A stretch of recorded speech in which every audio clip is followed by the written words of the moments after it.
4 nouveaux cas d'intoxication alimentaire ont été détectés aujourd'hui, ce qui porte à 18 le nombre de personnes hospitalisées après avoir mangé des steaks hachés surgelés vendus chez Leclerc.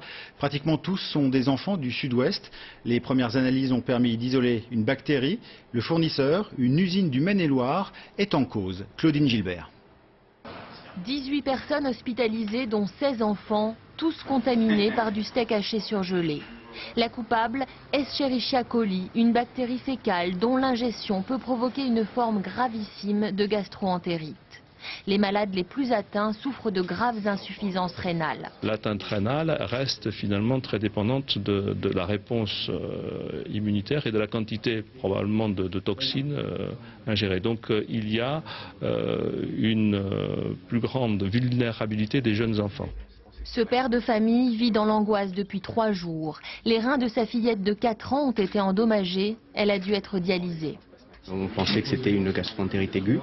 Enfin, une gastro-entérite au départ, et puis après c'est une gastro-entérite aiguë, puisque effectivement les selles étaient très abondantes.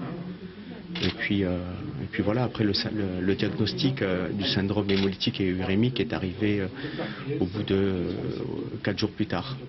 L'origine de l'intoxication a été identifiée dimanche. Il s'agit de steak haché de la marque Chantegrill, produit ici dans le Maine-et-Loire. Une usine du groupe Soviba, le numéro 3 français des viandes de grande consommation.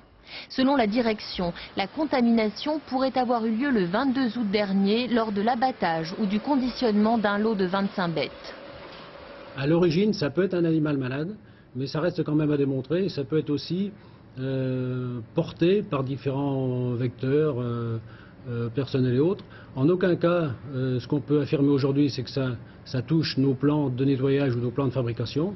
300 000 pièces de ce steak haché ont été distribuées dans le réseau Leclerc du Sud-Ouest. La priorité désormais, récupérer toutes les boîtes déjà vendues pour éviter de nouvelles contaminations.